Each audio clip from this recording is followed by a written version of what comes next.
sou a doutora Diana Santini, coordenadora de campanhas da SBD.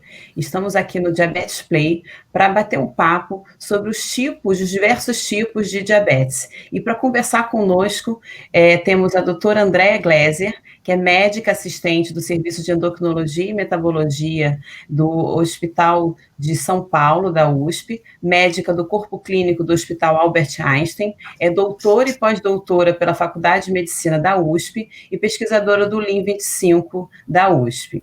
E também chamo o Dr. Carlos Minani, que é médico do Centro de Prevenção e Tratamento de Obesidade do Hospital Israelita Albert Einstein, pós-graduando pelo Laboratório de Lípides LIM 10 da Faculdade de Medicina da USP.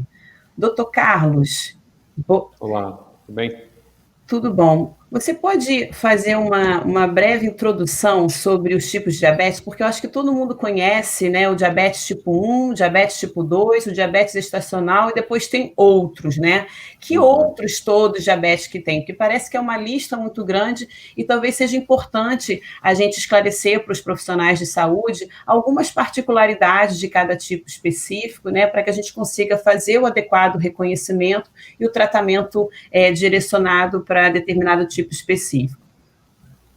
Claro. Primeiro, queria agradecer o convite, né, por estar aqui hoje conversando sobre esse tema tão importante, né, que é o diabetes mellitus.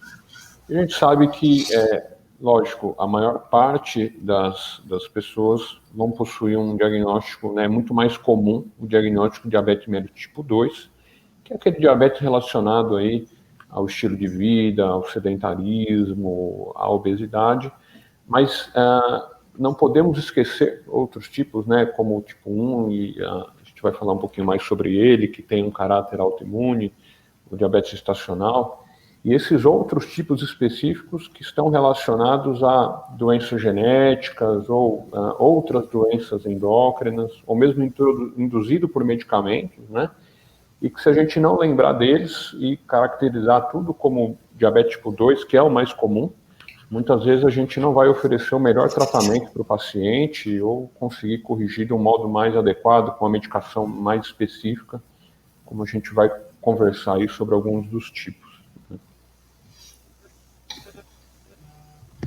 Doutora Andréa, o diabetes tipo 1 é uma preocupação de todos, né?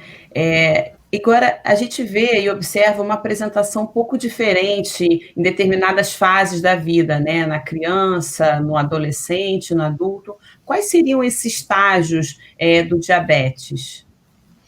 Boa noite a todos. Também quero agradecer a possibilidade de participar dessa campanha tão bacana da SBD. E a respeito do diabetes tipo 1, ele é bem menos frequente que o tipo 2, ele tem um caráter autoimune muito importante, que está relacionado à destruição das células beta-pancreáticas e, portanto, uma deficiência da secreção de insulina. O tempo de aparecimento dos autoanticorpos, da elevação da glicemia, para a evolução de um quadro, eventualmente até de cetoacidose, com um quadro clínico bem mais florido e pólis, geralmente é um quadro rápido em crianças, né, e adolescentes, onde esse diabetes tipo 1 é mais comum, mais típico, e o quadro pode ser mais arrastado, especialmente em adultos, né, então depois dos 30 anos, esse diabetes tipo 1 pode aparecer no que a gente chama LADA, né, que é o diabetes autoimune latente de aparecimento na vida adulta, em que essa destruição das células pancreáticas é muito mais lenta e há ainda uma reserva na secreção da insulina que faz com que esses indivíduos possam demorar a ter um quadro clínico mais florido e a necessidade da introdução da insulina e do reconhecimento, né, da necessidade da introdução da insulina como forma terapêutica. Em geral, esse quadro ele é de evolução muito mais rápida em crianças, né, raro que essa evolução seja mais lenta em crianças, mas com o passar da idade, principalmente em adultos depois dos 30 anos, essa evolução pode ser mais lenta. E a gente deve lembrar da possibilidade de autoimunidade como fisiopatologia e pedir a pesquisa dos autoanticorpos, né, especialmente do anti-GAD, que é o que vai fazer o diagnóstico diferencial, principalmente em adultos. Falando em adultos, o diabetes tipo 1 pode se apresentar no adultos, né? E tem muita gente que não conhece isso, né? Esse conceito que a gente fala, o LADA. E é comum que as pessoas sejam diagnosticadas por muito tempo erradamente, né? Como diabetes tipo 2, e na verdade ela tem um diabetes autoimune, e não é bastante frequente, não só entre os não especialistas, mas eu vejo até alguns endocrinologistas com essa dificuldade, né? Tem algum paciente que ele tem uma certa mistura, a gente tem um pouquinho de dificuldade de definir a característica, o diagnóstico. Então, eu queria que o Carlos poderia explicar um pouco melhor para a gente sobre as peculiaridades do LADA, como que a gente vai confirmar o diagnóstico de LADA num paciente adulto com diabetes, quais são as recomendações nessa investigação para confirmar este diagnóstico especificamente. Sabe o que você estava falando? Eu lembrei de uma paciente que eu atendi uma vez, né? Que ela tinha um quadro de obesidade, tinha um diabetes bem importante relacionado a isso. Ela foi avaliada, ela tinha uma indicação de cirurgia bariátrica pela obesidade em si, mas foi muito colocado para ela a ideia de que possivelmente a cirurgia revertesse, ou até um termo errado, né? Se falar que curasse o diabetes, né? E aí, no final das contas, era um diabetes de origem autoimune, era um LADA. Ela, lógico, melhorou bastante o quadro do diabetes, né? Porque com a perda de peso melhorou a resistência, ela conseguiu usar menos dose de insulina, mas ela continuou dependente de insulinoterapia, que era uma coisa que ela buscou meio a cirurgia, tentando se livrar disso, né? E ficou frustrada, Então, né? exatamente. Então, isso mostra como é importante a gente desconfiar que existem outros tipos de diabetes, não comprar aquele diagnóstico pronto, né? Porque é obeso, então necessariamente é tipo 2, porque é criança, necessariamente é tipo 1, né? Acho que a parte clínica A é muito história clínica é importante. muito importante. Exato. Então, sabe que o tipo 2 é um paciente que é uma doença que tem um componente familiar importante, né? Mas ela é poligênica, ela está muito relacionada ao sedentarismo, ao avanço da idade, vai surgir muito comumente aí na quarta década de vida, né? Mas eu vou encontrar no exame físico sinais de resistência insulínica, então vai ter uma cantose, mulheres podem apresentar ovários policísticos, irregularidade menstrual, aumento de pelos, de acne, de sutismo, né? Como manifestações aí de hiperinsulinemia.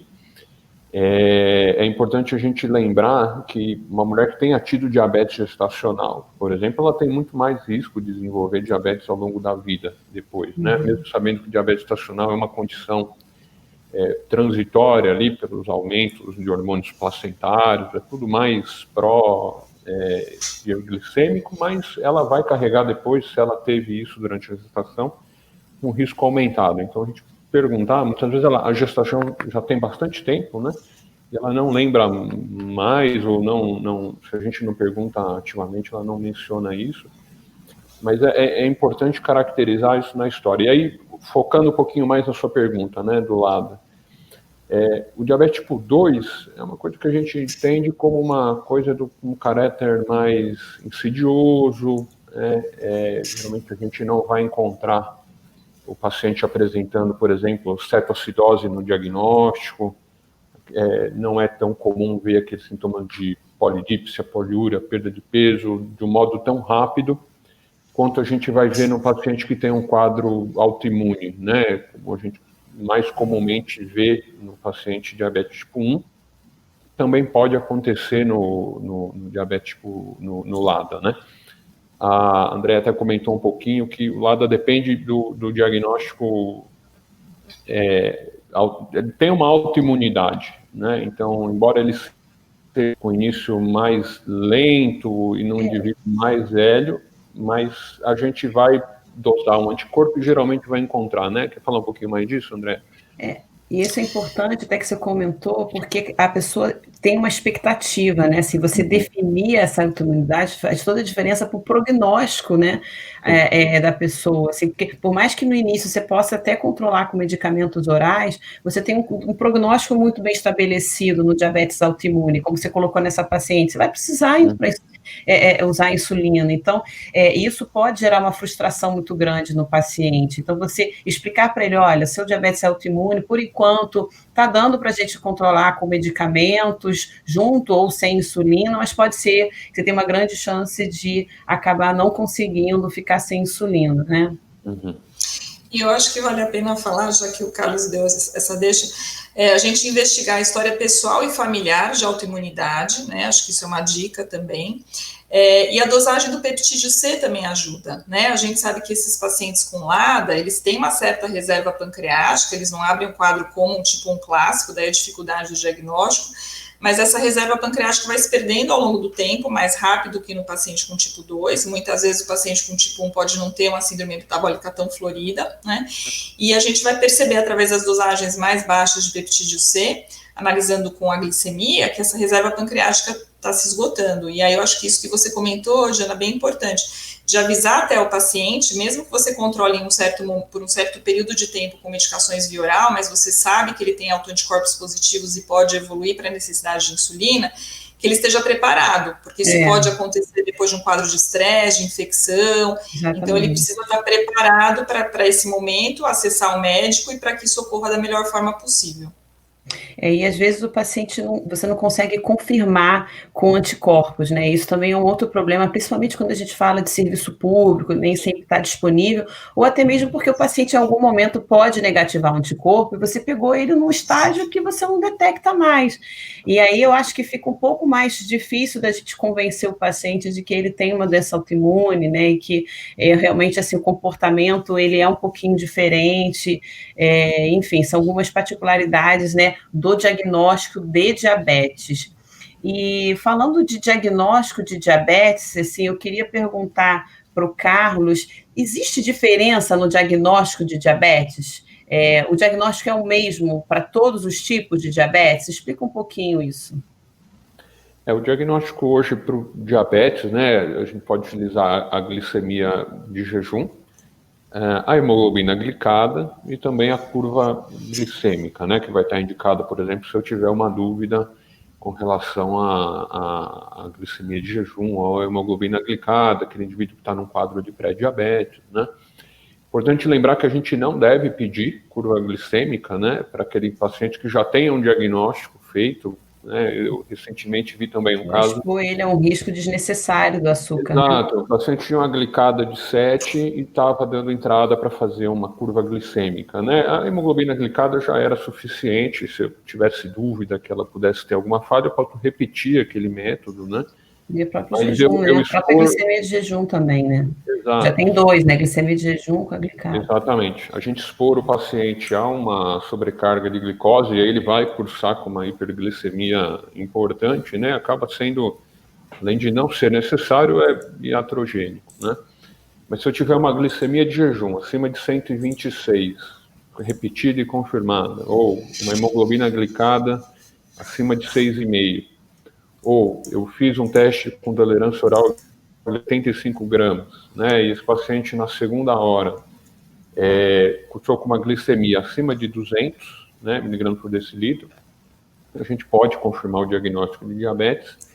Uma glicemia aleatória acima de 200, num indivíduo que também está tendo aquele sintoma de perda de peso, de poliúria, de polifagia, ela também pode diagnóstico, né? Vai ajudar bastante. Hoje em dia, com essa coisa da obesidade, a gente tem vivenciado sobreposição de quadros, né? Então, a gente às vezes encontra crianças, e aí, quando a gente pensa em criança, eu vou pensar muito mais no quadro do diabetes tipo 1, mas é uma criança obesa, e aí pode ser sim, um tipo 2, né? E eu vou encontrar pacientes que têm um diagnóstico, como o paciente que eu relatei, que tem um diagnóstico de diabetes tipo 1 e que está obesa, se sobrepondo, né? Então, mais uma vez, entra a importância da história, do exame físico, porque, por exemplo, numa criança, onde eu vejo aí um quadro mais insidioso, que tem um antecedente familiar importante, que tenha sinais ao exame físico de resistência insulínica, isso vai me fazer pensar bastante aí num quadro diabetes tipo 2, embora eu deva pensar em pedir autoanticorpos, posso pedir Pela faixa etária, né? Exatamente. Posso pedir um peptídeo C, que vai ser bastante útil nesses casos, né? Só lembrar que o peptídeo C, num paciente que esteja muito descompensado, o hiperglicêmico, ele pode estar num quadro aí de glicotoxicidade e o peptídeo C vir mais baixo. Então, idealmente, o peptídeo C deveria ser avaliado com o paciente já mais bem controlado, para a gente tentar ter uma ideia se existe reserva pancreática, né? Agora, E mesmo o paciente tipo 1, autoimune, ele pode ter ali na fase inicial dele, ainda não sofreu destruição completa do pâncreas e ainda ter um marcador positivo, né? Então, olhar o contexto, né? Olhar o paciente junto com os exames é muito importante para que a gente não tenha uma interpretação errada aí dos resultados.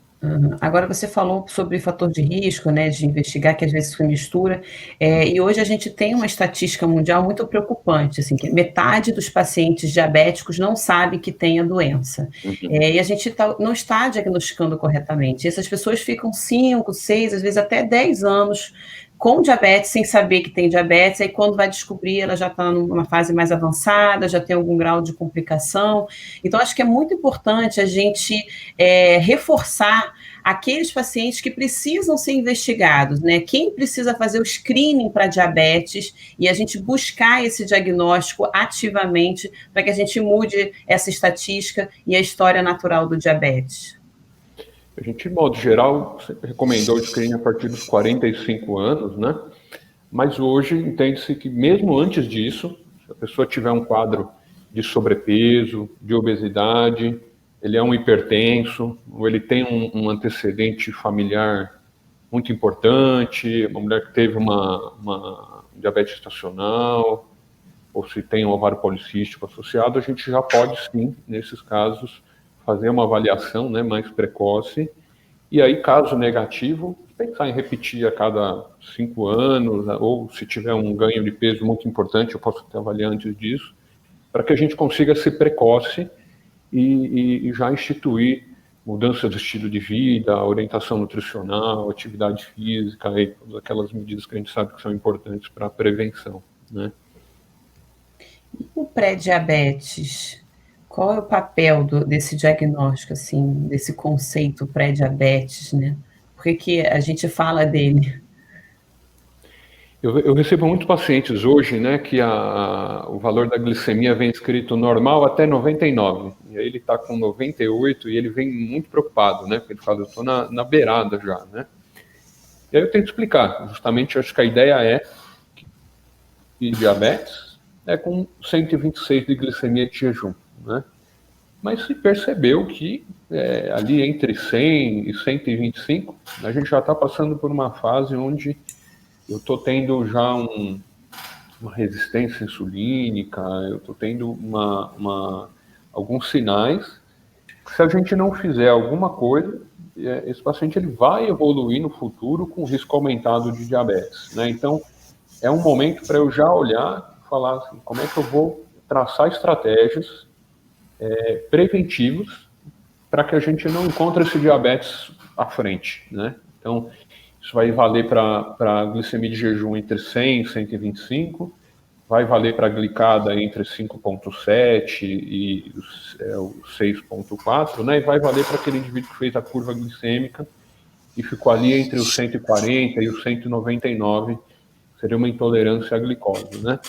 Esse indivíduo é fundamental que a gente faça uma abordagem preventiva, pensando em perda de peso de 5 a 10%, a gente faça um estímulo à atividade física, e aí vem do DPP, aquele estudo clássico, mostrando que 150 minutos de atividade física aeróbica, numa intensidade moderada por semana, teve um efeito muito grande, né, em redução da progressão desses indivíduos de pré-diabetes para diabetes. Posso pensar em medicamento nessa fase, né? Então esse próprio estudo comparou aí a atividade física contra 1 grama de metformina, né? Embora eu sempre destaco que a atividade física teve quase que o dobro do efeito, né, da metformina. E ajuste alimentar, se é tabagista, parar de fumar, controlar as outras comorbidades, né? Se tiver hipertensão, controlar bem, dislipidemia, ter um apoio da nutrição, que é muito importante nessa fase, né? Então, é uma fase de ação, de mudança de estilo de vida para que a gente consiga diminuir a progressão dessa fase para um quadro de diabetes instalado. Muito bem. Agora, falando assim dos tipos de diabetes, né? O diabetes gestacional é um diabetes também muito comum, né? Ele acomete 1 a cada 7 gestantes do Brasil e tem regiões do Brasil que chega a acometer 25% das gestações. Agora, tem uma condição que às vezes traz um pouco de confusão, né? Eu queria, André, que você falasse um pouquinho assim, qual é a diferença de diabetes gestacional e diabetes mellitus diagnosticado na gestação? Porque a gente tem bem daquele conceito assim, diabetes gestacional, o diabetes que você faz diagnóstico durante a gestação, né? Mas a SBD, ela diferencia um pouco assim, DMG, diabetes gestacional, e diabetes mellitus diagnosticado na gestação. Como é que seria a diferença entre essas duas condições, em termos de diagnóstico, de fase, de momento? Explica um Acho pouquinho. fundamental a gente distinguir, e especialmente hoje, né, com o aumento da prevalência de síndrome metabólica, obesidade e do próprio DM2, né, se apresentar de forma mais precoce, e das mulheres engravidarem mais tardiamente, existe uma chance maior de uma paciente portadora de diabetes tipo 2 engravidar sem saber que é portadora de diabetes, o diagnóstico vai ser feito durante a gravidez, e mesmo das pacientes com diabetes tipo 1, né, com uma melhora com relação ao tratamento e as comorbidades associadas, também aumentando-se o número de gestações nessas próprias pacientes. Então, essas pacientes que já têm um diabetes prévio, que são diagnosticadas anteriormente, elas devem ser bem controladas para diminuir a morbimortalidade, né, materno-fetal, mas principalmente no caso do diabetes tipo 2, existe essa possibilidade de não saber o diagnóstico anteriormente. E aí, como é que se vai saber isso, né? Na primeira visita pré-natal, o ideal, o indicado, é que se faça uma investigação para justamente diferenciar essas duas situações, né? Nessa paciente que já tem o diagnóstico, que não tem o diagnóstico prévio, mas que é diabética, ela precisa ser controlada imediatamente, né? Enquanto que essas pacientes que vão apresentar o diabetes gestacional, que é uma condição relacionada à própria gestação, então a partir do 2º, 3º trimestre, vai haver uma elevação da secreção dos hormônios placentários que são contrarreguladores, levando à resistência à insulina. E numa mulher que já tem algum grau de deficiência, né, muito relacionada a sedentarismo, síndrome metabólica, fatores genéticos, vai desenvolver a hiperglicemia nesta fase da gestação. Isso também vai levar a uma morbimortalidade fetal, mas o diagnóstico e o controle vão ser mais tardios, né? E aí, nessa condição, 90% das vezes a gente consegue controlar com orientação nutricional adequada e atividade física, né? E aí é fundamental o controle de glicemia capilar bem de perto. Naquelas pacientes que já têm o diabetes previamente e não sabem, né? E aí é muito mais comum o diabetes tipo 2, porque não tiveram sintomas, logo na primeira visita ao pré-natal, se já foi realizado o diagnóstico, elas já precisam ser controladas, né? Com a alimentação, com alimentação adequada, atividade física e, por vezes, instituir já o tratamento medicamentoso no início da gravidez, né? E aí, como o Carlos comentou, o DM do diabetes tipo 2 e o diabetes gestacional, eles têm uma fisiopatologia em comum. Essa mulher com diabetes gestacional vai ter maior chance de apresentar diabetes tipo 2 ao longo da sua vida, e, portanto, ela deve ser re-rastreada, né, novamente, aí, a partir de 6 semanas depois do parto, e a possibilidade de mudança de estilo de vida para que se reduza a chance de desenvolver diabetes tipo 2. Então, a avaliação logo à primeira consulta pré-natal com dosagem de glicemia e hemoglobina glicada pode diferenciar essas duas situações. Se os valores forem normais, essa paciente vai ser reavaliada em 24, 28 semanas, classicamente, né, com o teste de tolerância à glicose oral, e hoje em dia a gente faz muitas vezes com 75 gramas, não se faz aqueles 2 passos, né, 50 gramas, depois 100 gramas, então com 75 gramas de glicose, com um valor alterado no tempo 0, 1 ou 2 horas depois, a gente já faz diagnóstico de diabetes gestacional. Essa estratégia aumentou muito a prevalência de diabetes gestacional, né, por um lado, e a necessidade de acompanhamento e tratamento, mas, por outro, reduz a morbimortalidade materno-fetal, né? Então, é preferível que se aumente a sensibilidade, se aumente o diagnóstico, para que a gente possa tratar corretamente essas pacientes. E fala os valores de glicemia que definem o diabetes gestacional. Então, no caso do teste com 75 gramas, qualquer um dos 3 valores alterados já fazem o diagnóstico de diabetes. Então, no tempo zero, 92, 1 hora 180 e 2 horas 153 miligramas por decilitro. Então, qualquer um desses valores, eu já posso fazer o diagnóstico de diabetes gestacional. A gestante, por si só, ela tem um ambiente que tem que ter uma glicemia mais baixa, né? Porque senão vai muita glicose para o bebê e ele cresce demais. Agora, uma situação que pode gerar muita dúvida é o seguinte: se a pessoa chega no início do pré-natal, né? Ela não sabe de história de diabetes, ela não faz exame há mais de 5 anos, e ela chega no primeiro pré-natal com uma glicemia maior que 126. Essa a gente não tem dúvida, ela tem diabetes mellitus, descobriu na gestação, mas é uma paciente que tem a resistência insulínica e provavelmente a neném vai nascer, ela vai continuar, né? Se ela chegou no pré-natal com uma glicemia menor do que 92, ela também não tem diabetes, ela vai ser seguida. Agora, como caracterizar uma pessoa que chega no pré-natal, às vezes um pouco tardia, assim, 10, 15, até 20 semanas, e chega com uma glicemia de 92, maior que 92, entre 92 e 126, porque 126 define diabetes tipo 2, ou mesmo tipo 1, mas tipo 2, o tipo 1 dá mais sintoma, né? O tipo, um diabetes prévio, mas na gestação, 92. Então, se ela chega no pré-natal com uma glicemia entre 92 e 126, como é que a gente caracteriza essa mulher?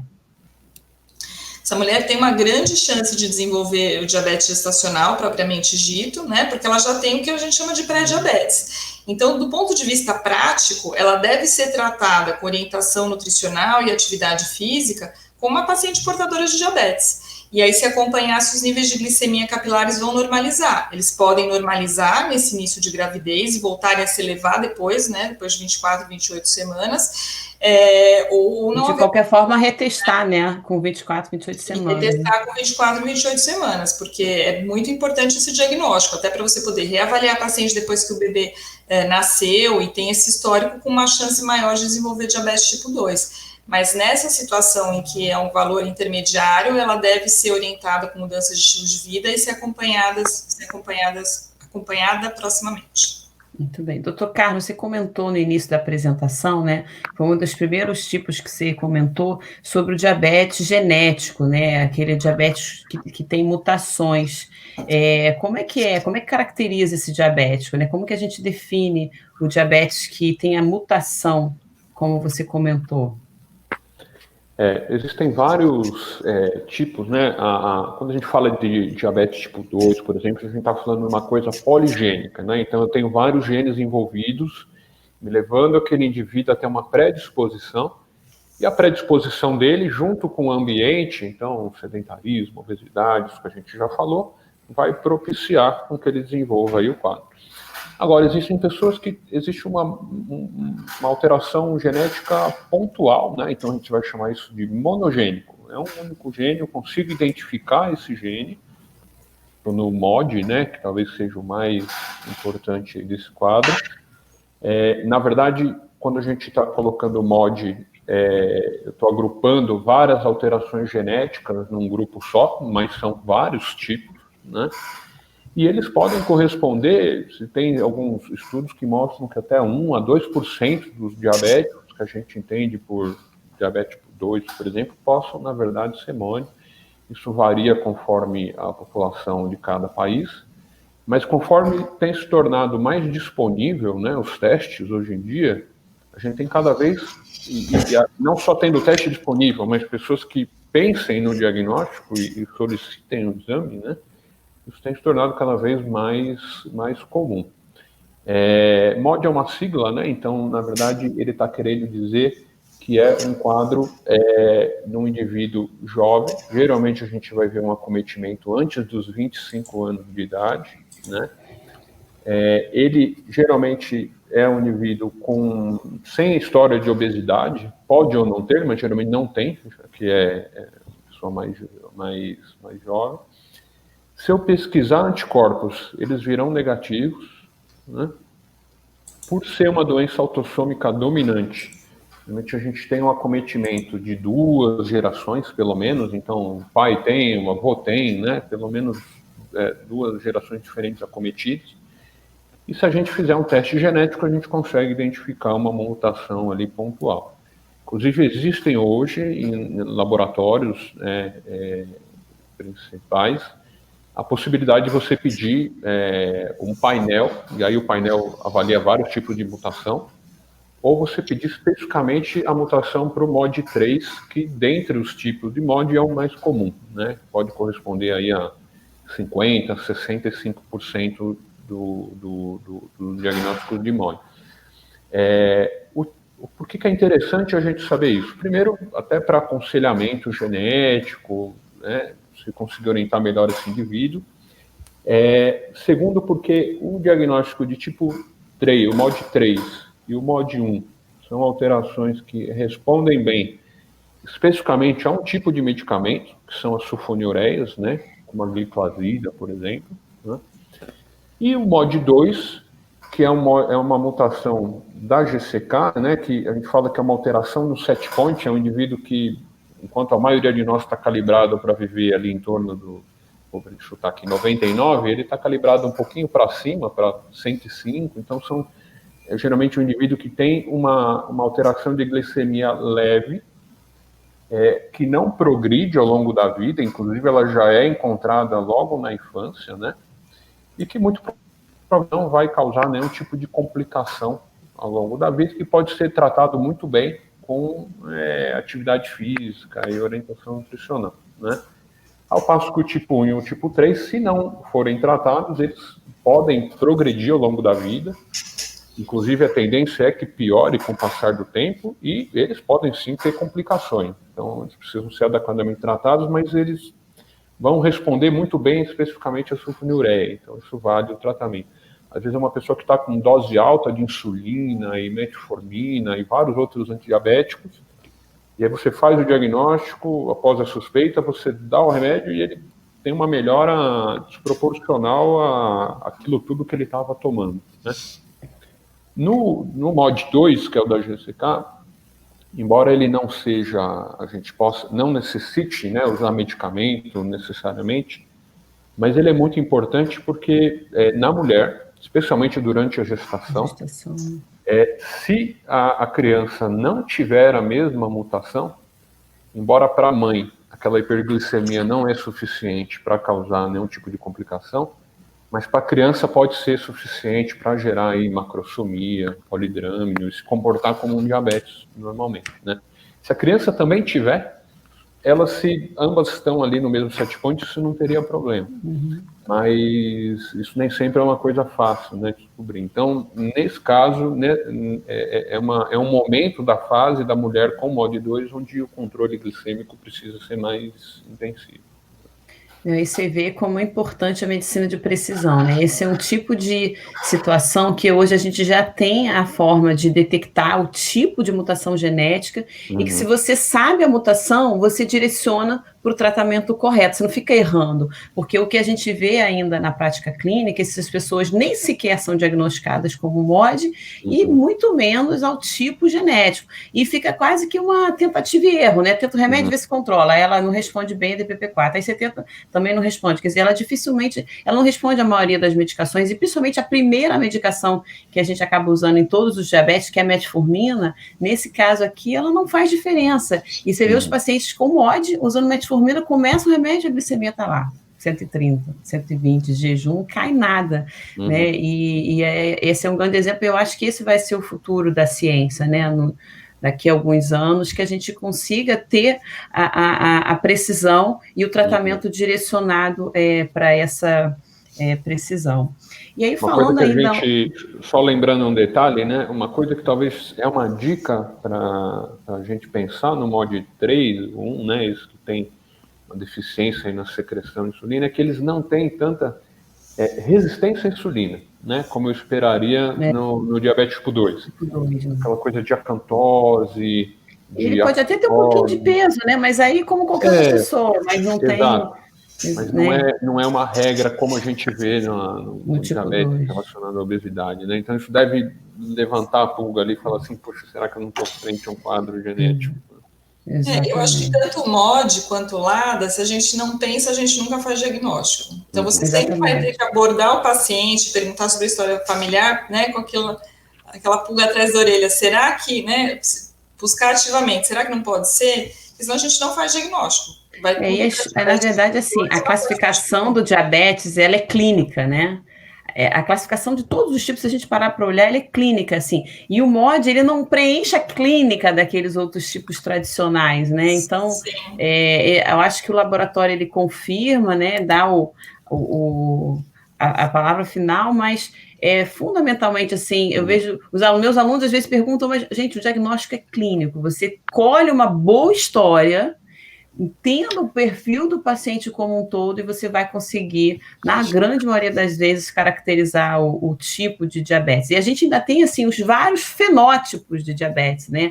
Tem aquele diabético tipo 2, dentro do diabetes tipo 2, a gente tem vários comportamentos diferentes, que seria os fenótipos de apresentação, que caracterizam uma diferença muito grande. Um complica muito para a doença renal, e outro complica muito para a retinopatia, outros têm um mau controle não desenvolve complicação, outros pacientes têm uma resistência insulínica muito mais significativa, com peso muito mais elevado, que ainda é um pouco mais específico, né, em relação ao próprio cenário de diabetes tipo 2.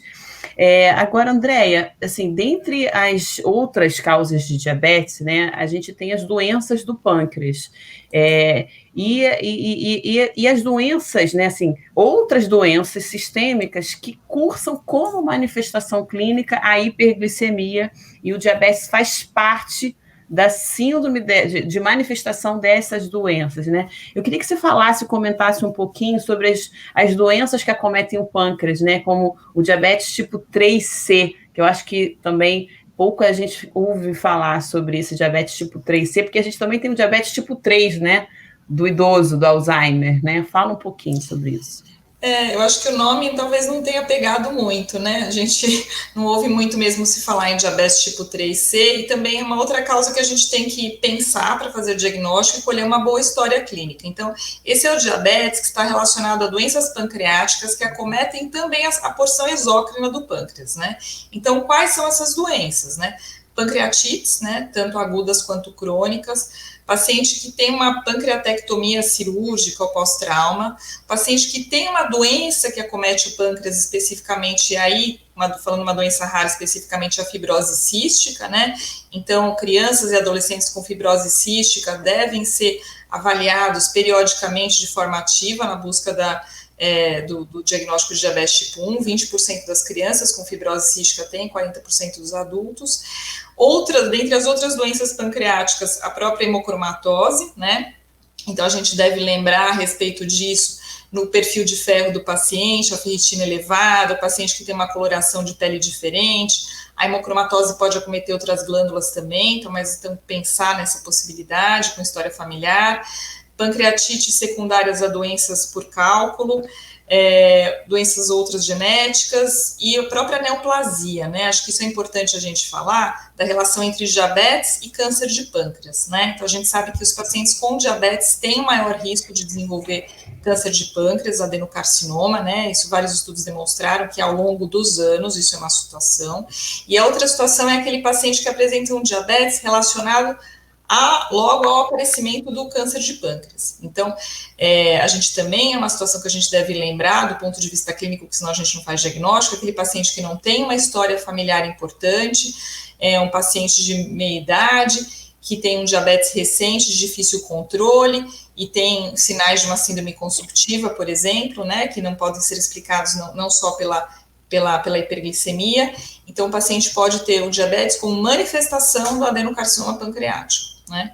O que chama a atenção nessas doenças relacionadas ao pâncreas é a insuficiência exócrina, né? Então, o paciente que tem um grande número de evacuações, uma evacuação com conteúdo de gordura importante, então a gente deve investigar isso do ponto de vista laboratorial e lembrar de duas questões relacionadas. Primeiro, que esses pacientes, eles apresentam maior chance de complicações microvasculares, sim, né? Então a gente tinha uma ideia aí anteriormente de que era só hiperglicemia e não havia complicação microvascular relacionada.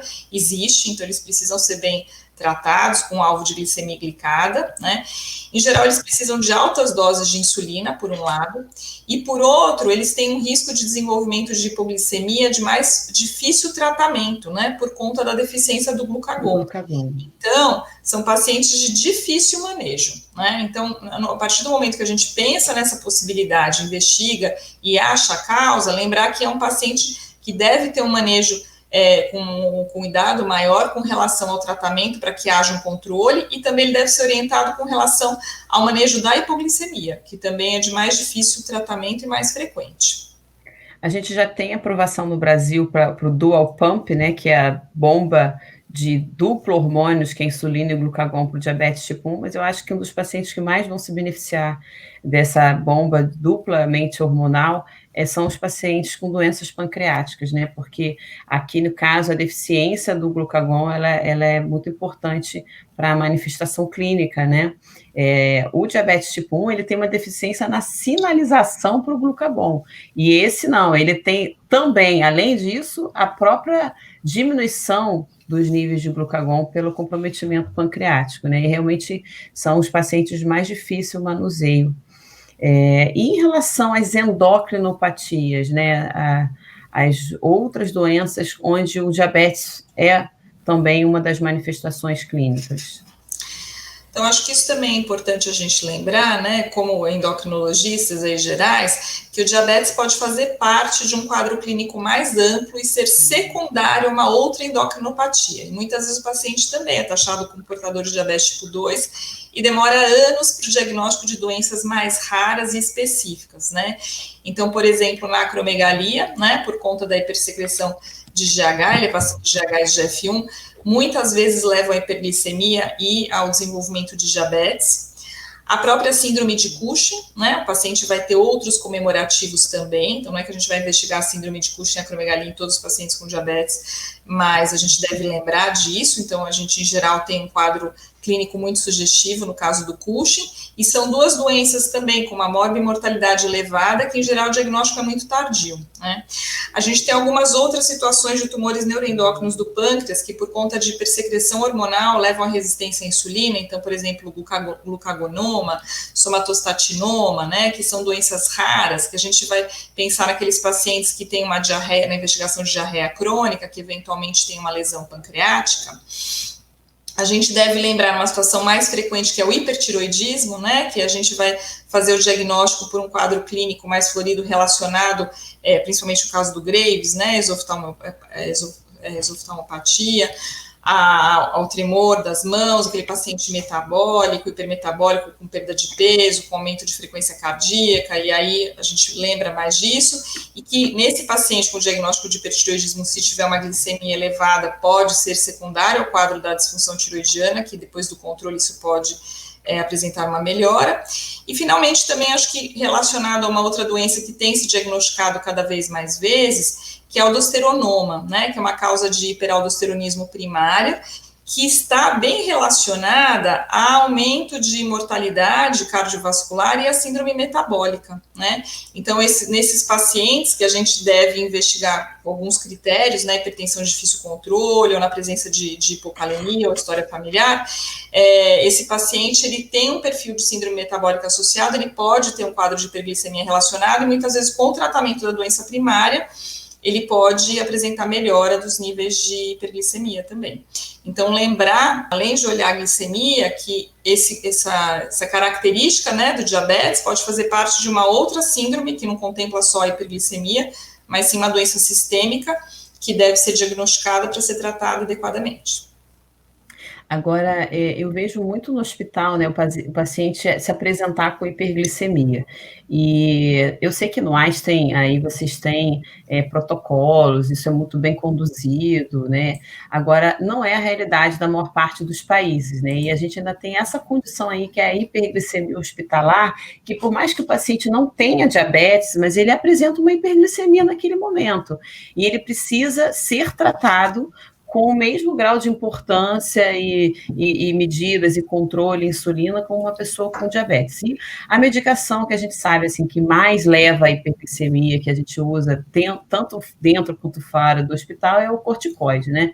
É isso, e geralmente as pessoas são, os pacientes, eles não, os médicos que passam, né, o corticoide, eles não dão muito valor. Não, isso é por causa do remédio, como se assim, é do remédio e vai passar, parece que vai passar, né? Porque não é prescrito junto com o corticoide uma medicação para glicemia, e o paciente tem muita dúvida, assim, depois, quando eu diminuir ou parar o corticoide, assim, minha glicose vai normalizar ou eu vou ficar diabético para sempre, assim? Como que seria para qualquer um dos dois, essa conduta em relação ao diabético, a presença, né, da hiperglicemia ou do diabetes por conta do uso de alguma medicação?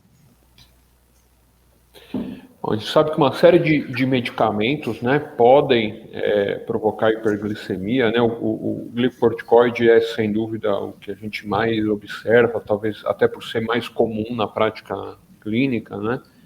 Mas outro que a gente vê bastante, né, talvez seja um viés, eu como endócrino, mas a gente acaba recebendo os pacientes, é, por exemplo, aqueles que usam antipsicóticos, né, especialmente os antipsicóticos atípicos.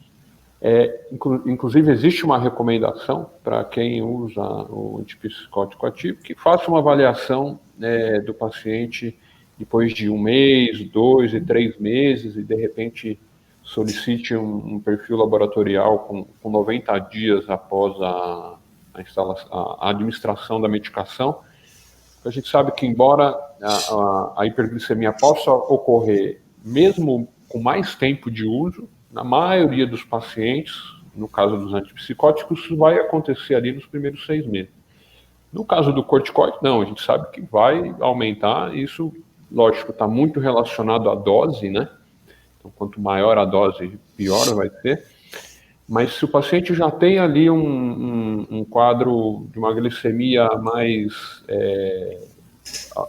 uma glicemia de jejum alterada, e eu vou introduzir o corticoide, eu preciso ficar em cima disso e já considerar, pedir para ele fazer um monitoramento de glicemia capilar, por exemplo, identificando que isso está ficando fora do eixo, do valor ali pré-estabelecido, a gente já começar, assim, um tratamento, porque aquela hiperglicemia, mesmo que seja transitória, no caso da internação, ou mesmo aquele paciente está fazendo um tratamento com corticoide em casa, ela pode ser prejudicial, né? É prejudicial para a cicatrização, é prejudicial num quadro infeccioso.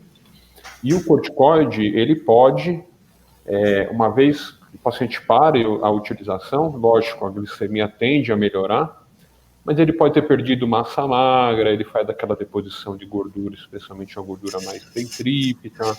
Ele passou por um período com uma resistência insulínica grande, onde ele exigiu bastante ali do pâncreas, de modo que ele pode carregar aquilo mesmo após o fim do tratamento, né? Então, a gente tem esse olhar, de um lado, em usar a medicação na menor dose possível e pelo menor tempo possível do corticoide, e do outro, sabendo que pode acontecer, não entender que isso é algo normal do remédio que vai passar logo após a interrupção, mas sim tentar controlar o melhor possível durante o uso e continuar monitorando depois, né?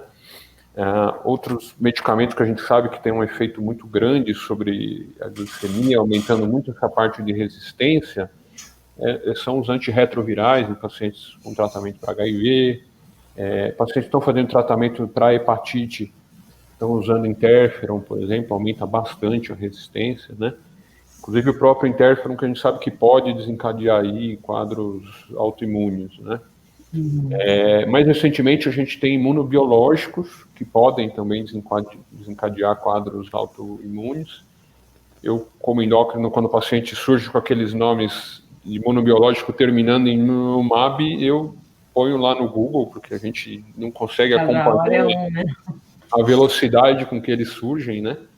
Mas são remédios que, sabidamente, podem ter efeitos colaterais importantes, a gente precisa estar ciente deles para manter um monitoramento, seja da glicemia ou mesmo de função tiroidiana, outras alterações que a gente sabe que podem ser causadas. E as síndromes genéticas, Carlos? Qual é o Existem, papel delas, assim, no diagnóstico de diabetes?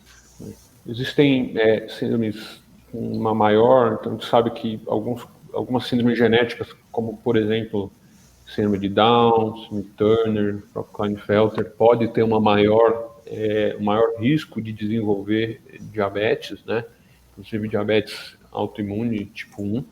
Estava olhando um dado, o Turner, por exemplo, tem 3, 4 vezes mais risco de ter o diabetes que uma pessoa normal, né? Então, uma pessoa não com a São síndrome doenças genética. muito associadas, né? Exato. É importante que a gente tenha isso em Assim, mente. Muitas vezes a gente está olhando na parte de crescimento, a parte de ciclo menstrual e não olha tanto para a glicemia, né? Existem outros tipos de diabetes mais específicos, como, por exemplo, o diabetes mitocondrial, diabetes relacionado aí à lipoatrofia, né, como, por exemplo, o Berardinelli.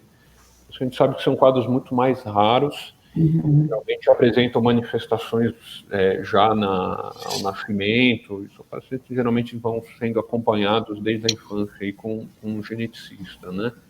Mas o Down, por exemplo, e é isso quando a gente estava atendendo lá adulto e o paciente portador de síndrome de Down saía da pediatria e caía lá na endócrina, na tem clínica. hipotireoidismo também, com frequência. Exato, exatamente. Obesidade, exatamente. A gente às vezes não fica ali meio, puxa, agora preciso pensar na testosterona, preciso pensar e não pensa tanto na glicemia, que é uma coisa fundamental também, né? Tem um rastreio, e aí eles não se aplicariam esse rastreio nosso tão espaçado, pensando acima dos 45, eu preciso ser muito mais precoce nisso, porque existe uma síndrome genética ali envolvida, né? Maravilha, assim, muito bom o bate-papo, eu acho que foi muito esclarecedor. Eu acho que fica um gap, né, ainda na população, de vários outros tipos de diabetes que estão por aí, que precisam ser reconhecidos e precisam receber o tratamento adequado. Eu acho que essa é a grande mensagem, né, o objetivo dessa nossa discussão hoje é falar sobre os diversos tipos de diabetes, né, que o diabetes ele é muito comum, né? Agora, como o diabetes tipo 2 é muito mais falado, muitas vezes fica esquecido. E se a gente não pensar nesse diagnóstico, como a própria Andréa colocou, né, a gente não faz. E aí esse paciente não recebe as devidas orientações e tratamentos adequados. Quero agradecer muito a participação e presença de vocês, ao apoio do Hospital Israelita Albert Einstein, por estar apoiando a campanha do diabetes, no Novembro Diabetes Azul, e deixar a palavra para vocês, caso queiram colocar ainda mais alguma coisa. Eu quero agradecer o convite, né? É um prazer, é muito importante essa campanha, eu espero que tenha um alcance nacional aí que merece, e foi bem bacana o nosso bate-papo, agradeço a oportunidade. Eu queria agradecer também, né? Lembrar, acho que mesmo a gente, lógico, falando com um especialista, tem esses detalhezinhos às vezes na cabeça, né? Mas hoje em dia, com o acesso que a gente tem ao Google, rapidamente ali, às vezes eu coloco consenso SBD 2020, e rapidamente aparece e a gente consegue abrir a tabelinha e lembrar mesmo o que tem, como é que caracterizava, né? Então, isso facilita muito e como a Andréa bem colocou, se a gente pensa, a gente faz certos diagnósticos mais raros, né? Então, tem que saber que existe. Exatamente. Muito bom, Legal. muito obrigada. Ter consciência pela vida através de projetos de educação, saúde, cultura e ações sociais junto às comunidades. Projeto Eu Sou, Brasil Sem Parasitose, #Fortalize-se e muitos outros complementam nosso trabalho. Nos dá a certeza de que estamos no caminho certo. Juntos continuamos a escrever essa história. Juntos, todos somos FQM. LilyPlay, uma plataforma on demand para você acessar vídeos exclusivos de palestras com especialistas, debates, estudos e pesquisas com conteúdo sempre atual, sem propagandas e gratuito. Vindo ao LilyPlay, bem-vindo ao futuro.